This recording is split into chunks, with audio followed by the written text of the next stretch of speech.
Hi everybody, it's Barbara. Thanks for tuning in to Acting for Community Theatre. So I'm going to start this YouTube channel and organize it into playlists so that you guys can get to the information that you need easily and quickly. The first playlist I'm going to create is one for people who just want to know how to get started.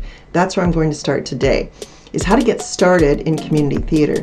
And I've got a few videos that I want to do on that. And the first one is what you don't need to have to be a successful community theatre actor.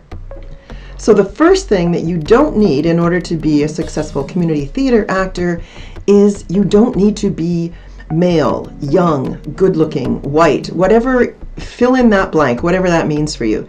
And the reason is this isn't professional theatre, this is community theatre, which means that it's membership, the people that it draws from in order to do the artistic stuff that we love to see, is part of the community. That's where that membership sits. So if you are living in the southern states and you have a large Hispanic community around you, there's a good chance, in fact, there's almost 100% chance, that your community theatre is going to be producing plays that reflect a Hispanic community. That's exactly what community theatre means.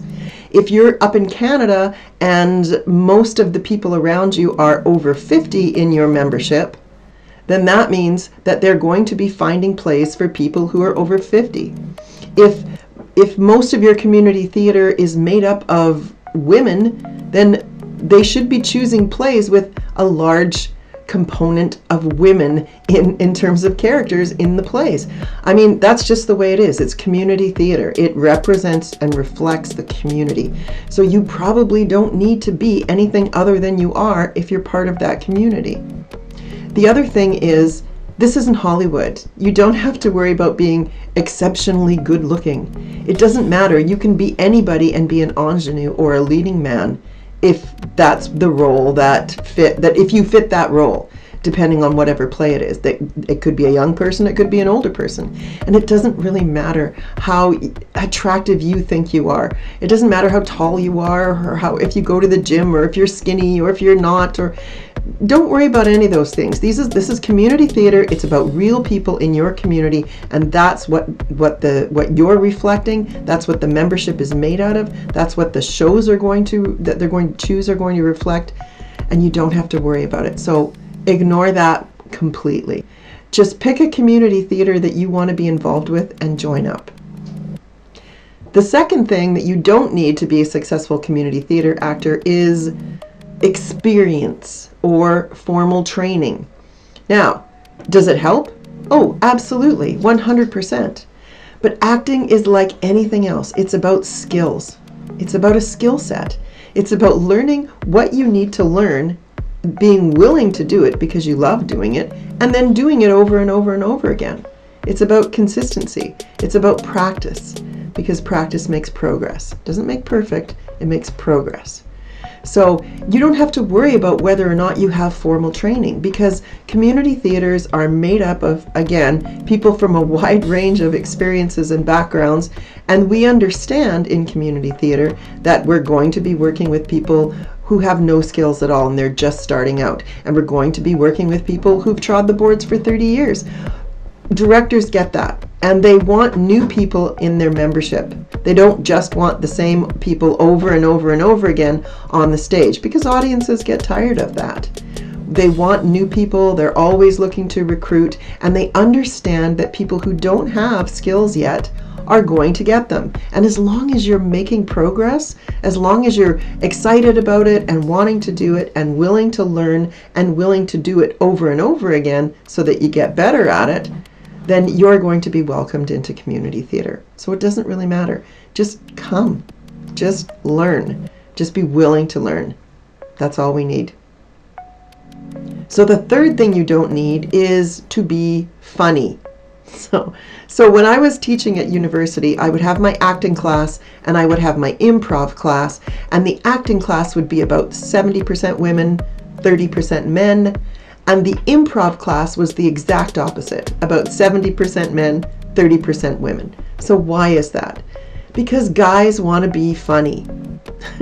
This is a generalization. I understand it. I get it. Don't hate on me. Generalizations are mostly true, or they wouldn't be generalizations. So most of the time, the guys wanted to make people laugh and the women wanted to make people really feel something. And so a lot of the time I hear from men that they want to be funny, that they're trying to be funny in community theater. They want comic roles and they want to know how to, tell a joke really well, and they just want people to laugh. And I get it. I totally understand. But I want to say, trying to be funny, like being funny, as in I'm in a state of funny, is the least funny thing there is. What you want to do in order to be funny is to play the comedy that's in the script. It's there. And sure, we all know somebody who is just freaking brilliant at comedy. We know people who can take a prop and it leads to, a good hard 60 seconds of people laughing so hard they can't breathe because of what somebody's done with a prop. Of course, but that's not the reason you're doing the play. The reason you're doing the play is to tell that story, and the comedy is in that story. So what you have to do is play the script. You have to play the moments. You have to play the circumstances and what's happening, the truth of what's happening on stage. You don't try to be funny. You just play the comedy that's in the play. That's all you have to do. And you do that in rehearsal with a good director and great other actors. So don't worry about being funny, because you don't need to be funny. You need to play the script. You need to play the action of the play. The fourth thing that you don't need is to be a triple threat. So that's acting, singing, dancing. There are a lot of community theaters that don't do musicals at all. They're complicated, they're expensive, they're hard to do. There are a lot of community theaters that do 1 or 2 musicals and then the rest of their season are not musicals. And even the community theaters that do nothing but musicals always have roles that are non-musical, I guess you would call them, inside the plays. So there's always roles that don't require super high levels of singing, dancing ability. You still need to be as good an actor as you can be and working on that, but you don't necessarily need to sing and dance. And if you find yourself in a chorus where there is some singing, and you just work with somebody, work with your music director. If for some reason you're one of those fairly rare types who really can't, you're tone deaf, you really can't carry a tune in a bucket, then you can simply lip sync if you're in the chorus, and the rest of them can carry. I mean, there's all kinds of ways to work around it. The same goes for dancing to a lesser degree, but we can certainly, a good choreographer can put somebody who really has 2 left feet in a production and make it all look good. So don't let that scare you away. Either find things that don't require singing and dancing that you can perform in, or have the music director and the choreographer help you. Or if you really do want to sing and dance but you're not there yet, go and take some classes. Take some acting classes, take some singing classes, take some dancing classes. Just get better, get your skill sets better. Or, like I said, work with community theaters that aren't doing those shows. It's not hard. The fifth thing that you don't need is to be uncomfortable. So a lot of people worry that they're going to have to do things that make them feel uncomfortable. And yeah, in the professional world, absolutely. You're probably going to do a few shows where you're butt naked. You're probably going to do some shows where you have to have some sort of fake makeout or even actual full-on sex on stage. But this is community theater, and I can't think of a community theater director that would force anybody to do anything they're really uncomfortable with. Don't sign up for plays that are even remotely risque if you're worried about it. Most community theaters don't do things that are very risque, but even things that are not necessarily risque but have some sort of exposure involved, like the Full Monty, for example. Nobody actually gets completely naked in those situations. You don't need to. It doesn't happen.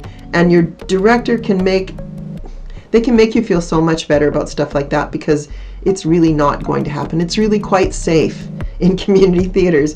They're not going to force you to do things you don't like. And as a side note, if you get into your costume for the first time and you're like, oh my God, this is way too short, or it exposes this and I don't want it exposed, just talk to them about it. Just say, hey, this skirt's too short, and could we get it longer, or give me some shorts to put on underneath it, or I don't like my arms, can you maybe give me something with sleeves, or whatever it is. I mean, they're going to make you feel comfortable. They want you to feel comfortable. You're doing this for free, right? So don't worry about having to feel uncomfortable. And even if you have to kiss somebody, there are lots of ways, if you're feeling really nervous about it, that a director can help you and your partner, your scene partner, feel more comfortable. It takes a little time, but it's absolutely doable. So don't worry about that. And of course, the last thing that you don't need is talent.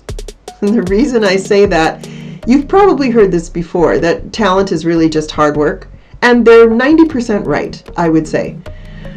There's a little bit of, there are some people that are better than others at anything. Some people are really good at math.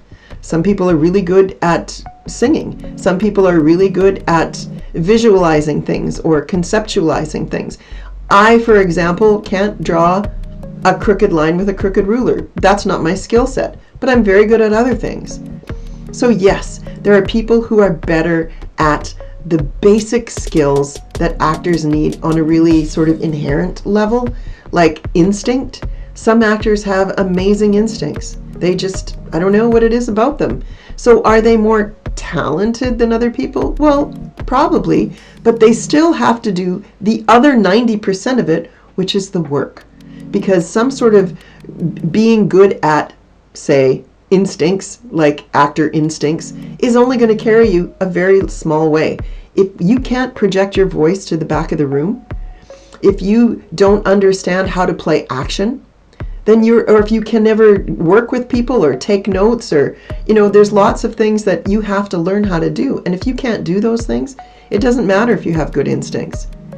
Acting is mostly work. It's skill sets. You've got to learn how to do all the things that you need to learn how to do in the theater to be an actor. And once you've got that stuff, you just get better and better at it every time you do it. And that's really what talent is. So again, because it's community theater, we understand that you have to start somewhere, because everybody starts somewhere, and you have to grow. You have to practice, you have to get experience, you have to increase your skill sets and make them better. And that's what you have to do. So the best thing overall that you can do to make it as a community theater actor, so you don't have to worry about all these things, I would say is just do it. Just practice and take classes and do things that will help you actually get better at this acting thing. Now, I'm going to talk about that in more detail in the next video, which is what you do need to be a successful community theater actor. But it involves that idea of building your skills and getting better at them, basically. But I'm going to go over it in more detail next time. For now, thanks for listening, and I will see you again soon.